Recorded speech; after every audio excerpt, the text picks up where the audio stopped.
Bien, donc voici une vidéo pour constituer des tables de routage.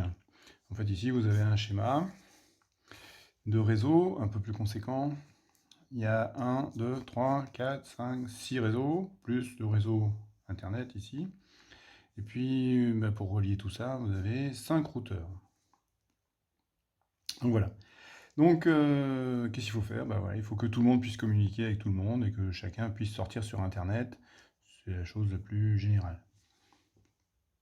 Alors, premièrement, moi, je vous propose de nommer les points de connexion utiles au travail. Donc, en fait, ça correspond à donner une adresse IP, à configurer les routeurs, en fait. Donc, en fait, ici, voilà, je vais mettre une interface. Donc, en fait, cette interface réseau qui est dans ce routeur, en fait, je vais la configurer. Elle est dans le réseau 10.15.2. Donc, son adresse IP, ce sera 10.15.2. Mettons 100, que ce soit simple. Donc voilà, ce routeur, je vais configurer sa deuxième interface. Elle est dans le réseau 10.15.3.0. Donc son adresse IP, ce sera 10.15.3.100 par exemple. Je passe au routeur R2. Il a deux interfaces. Cette interface ici, elle est également dans le réseau 10.15.3. Je ne peux pas remettre la même, hein. Donc en fait ici, je vais mettre 10.15.3.101. D'accord. Ici, ce routeur R2, il a une carte qui le connecte au réseau 10.15.6.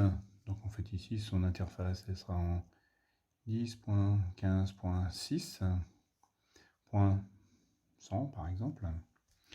Je passe au routeur R3. Le routeur R3, lui, il est un peu spécial. Il a trois cartes réseau. Donc en fait ici, une qui est dans le réseau 10.15.3, j'en ai déjà deux d'adresses ici. Donc ici, je vais la nommer 10.15.3.102. D'accord. Celle-ci, elle sera en 10.15.7.100. Celle-ci, elle sera en 10.15.5.100. De l'autre côté ici, on est également dans le 10.15.5. 101 donc. De l'autre côté ici, le routeur R4 il est dans le réseau 10.15.4. Donc son adresse ici, par exemple, ça va être 10.15.4.100. Et puis ici, vous avez aussi une passerelle. Donc en fait, ça c'est l'équivalent d'une box, hein, chez un particulier. Et en fait, ce routeur-là, il a deux interfaces. Une interface WAN qui le relie à Internet et puis une interface locale. Et son adresse, elle est dans le réseau 10.15.4.101, parce que 100, j'ai déjà utilisé. Voilà. Alors, on vous demande de donner les tables de routage. D'accord? Bien, alors on va commencer par la table de routage. On me demande R3, c'est la plus fournie a priori. Donc en fait ici, je vais définir R3. Donc ça c'est la table de routage du routeur R3. Alors en fait, ce routeur R3, quand il a été configuré, on lui a configuré 3 adresses IP. Donc automatiquement, il va nous générer 3 lignes. Enfin 9 lignes en général, hein, parce qu'en fait, pour chaque réseau dans lequel il est directement connecté, un routeur, il définit une ligne avec tout le réseau, une ligne avec son adresse à lui, puis une ligne avec des broadcasts.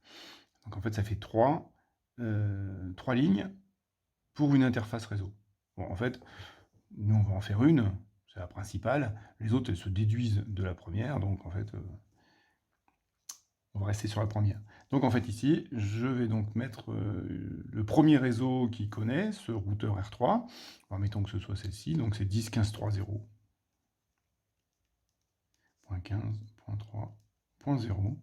C'est un /24. D'accord. Donc en fait, quand ce routeur doit envoyer une trame à destination, par exemple, d'un poste qui serait ici, en fait, naturellement, il ne va pas l'envoyer sur cette carte-là, ni cette carte-là, c'est sur cette carte-là qu'il l'envoie, parce que bah, c'est là qu'on a le réseau. Donc en fait ici, son interface locale, eh bien, en fait, c'est cette adresse-là. Il a le choix entre cette adresse-là, celle-là, plus le 127, on avait vu dans une précédente vidéo.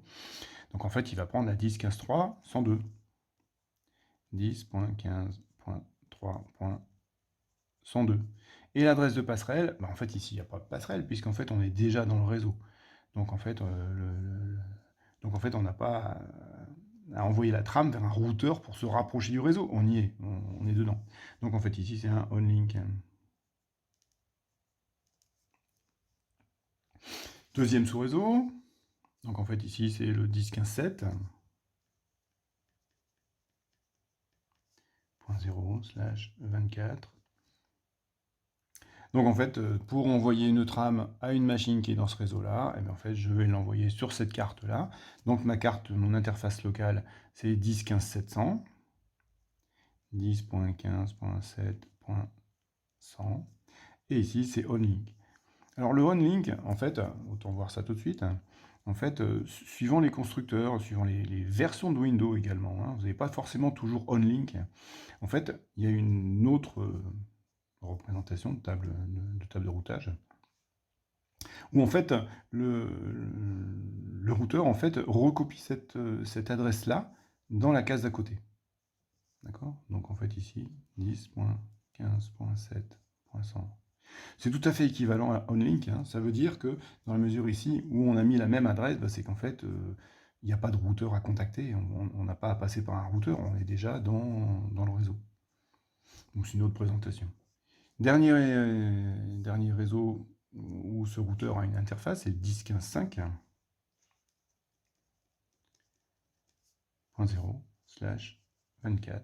Il va envoyer ça sur sa carte 10.15.5.100 à destination de la même chose, ou onlink, donc 10.15.5.100.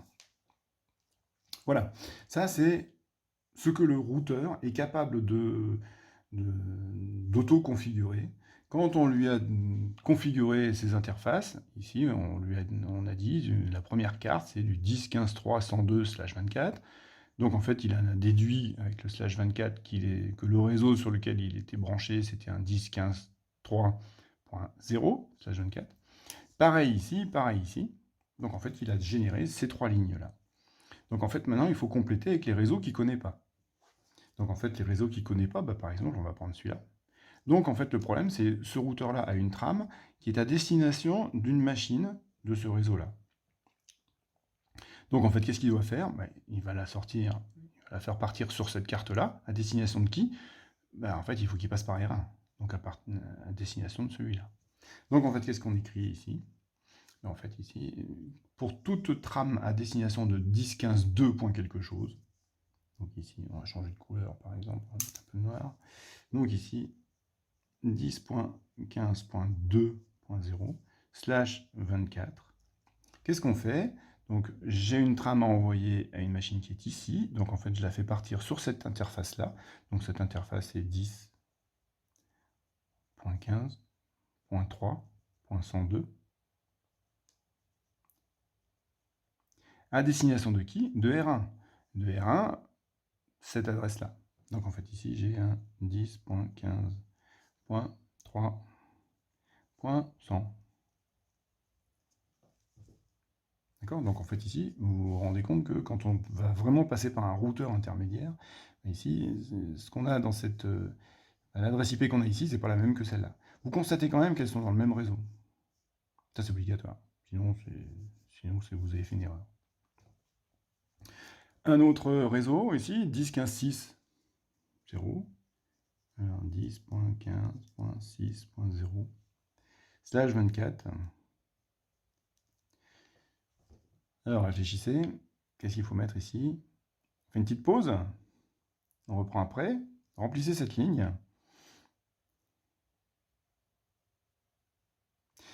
Alors, si vous avez fini de remplir, donc en fait, je reprends mon raisonnement, j'ai une trame ici, et je veux l'envoyer à une machine qui est là-bas. Donc en fait, je vais la faire sortir, cette trame, je vais l'envoyer sur le 10.15.3.102 à destination de R2. Donc 10.15.3.102 ici. 10.15.3.102 à destination de R2, c'est-à-dire 10.15.3.101.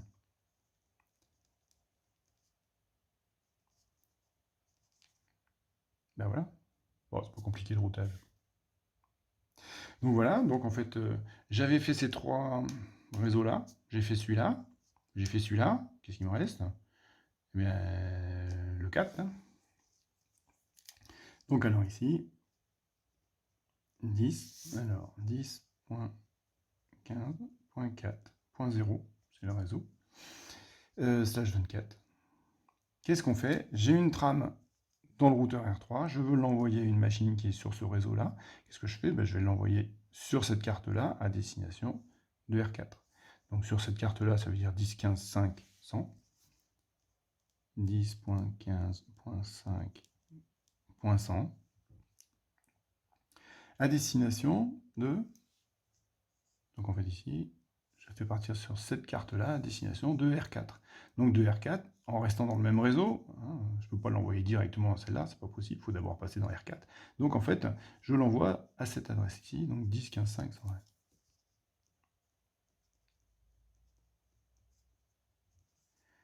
Voilà. Bon ben voilà. On a fait tous les réseaux. Ah, il en manque un quand même. La passerelle par défaut, enfin la route par défaut vers Internet. Donc en fait, c'est cette adresse ici. Donc en fait, qu'est-ce que je vais avoir? Eh bien, en fait, ici, bon, je vais passer une ligne, c'est la dernière ligne que je dois faire. Hein. Donc en fait, ici, l'adresse réseau pour toutes les autres adresses, hein, en fait, c'est l'adresse 0.0.0.0 slash 0. Je ferai une petite vidéo pour vous expliquer comment ça marche, ce truc-là. Donc en fait, ici, j'ai une trame à remettre à une machine qui est dans Internet. Donc en fait, cette trame, je vais l'envoyer sur cette carte ici, à destination de R4. Et puis R4, il se débrouillera. D'accord? Donc en fait, je m'approche d'Internet.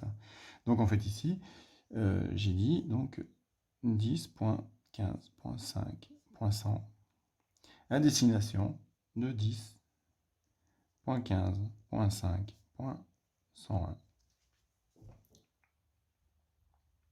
Voilà la table de routage de R3. Bon, on va essayer avec R1 maintenant. Donc alors, R1.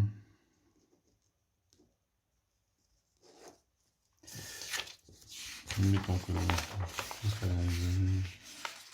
je masque ce truc-là, ce sera plus facile pour cadrer. Voilà, donc alors, je veux remplir la table de routage du routeur R1. Le routeur R1, il est connecté physiquement avec deux interfaces hein, sur deux réseaux différents. Donc en fait, dès que vous lui avez fourni sa configuration, il a une adresse en 10.15.200/24 et puis une autre en 10.15.300/24. Donc en fait, il est capable d'écrire ces deux premières lignes. Donc les deux premières lignes, ce sera un 10.15, alors 10.15.2.0/24. Donc là, on fait une ligne pour tout le réseau 10.15.2. D'accord, mais en fait, dans ces cas-là, qu'est-ce qu'il fait quand il a une trame à renvoyer à un poste qui est dans ce réseau-là? Ben, il fait sortir sur cette carte-là à destination du poste en question. Donc en fait ici, l'adresse locale, c'est une de ces deux cartes réseau. Ben, il choisit celle-là, bien sûr. Donc c'est 10.15.2.100. Et puis à destination de qui? Ben, directement du destinataire, parce qu'en fait, il n'y a pas à passer par un routeur. Donc ici, on pourrait mettre onlink. On peut aussi recopier le 10.15.2.100. Donc en fait, quand il y a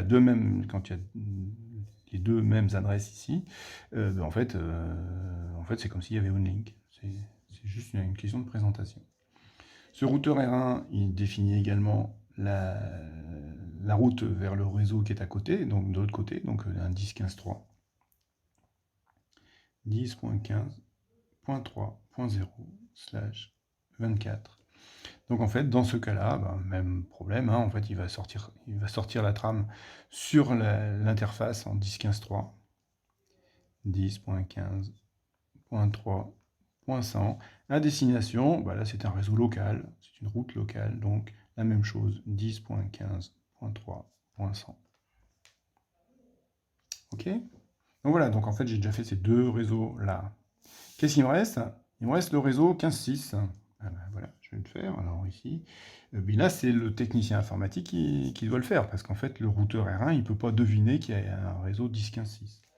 Donc voilà, donc le technicien informatique, qu'est-ce qu'il va faire ici? Il va rajouter une ligne 10.15.6.0/24.